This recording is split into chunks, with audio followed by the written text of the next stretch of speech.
I've asked this question so many times, in my car, in my journals, in the middle of the night.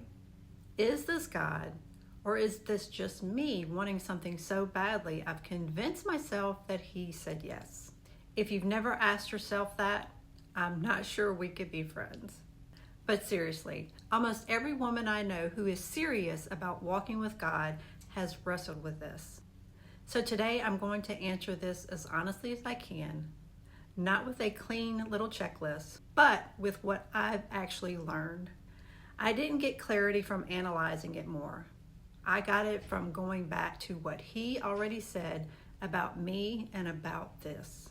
When I went back to work at the cabinet shop, nobody was clapping, but there was a settledness in it I couldn't make up.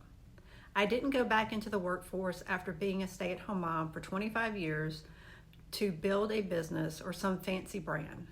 I went back to help our family reach some very important goals that we had. There was no hype, no audience, no outcome to chase, just obedience to what my family needed. And that's what God's voice feels like when it's real. It's not exciting in the way that has an exit ramp. It's serious and it stays. My sheep hear my voice and I know them and they follow me. That is from John 10:27. Jesus didn't say my sheep hear my voice after taking a spiritual discernment course. He said they hear, present tense, ongoing. You already have the capacity because of who he is. The question isn't, can I hear? The question is, am I listening and do I know what I'm listening for? So I'm not going to give you a 10-step checklist here. I've tried those and they didn't help me when I was actually in the middle of it. But here are two things that have been consistently true for me and for the women that I've walked alongside with. One, does it align with what he's already written? God doesn't contradict his word. If what you've heard requires you to compromise what scripture says it's true, it's not him. That sounds basic, but it eliminates a surprising amount of confusion. Two, does peace follow obedience or precede it? God's voice tends to bring a settledness, not hype. It's not always comfortable, just like Joshua wasn't comfortable.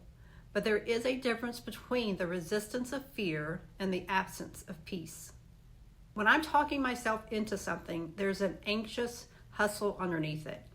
And when it's God, there's a weight to it. It feels serious and real, not exciting and escapable. But here's where most of us actually live. We've done all the checks, we've prayed, and we still don't have a clear answer.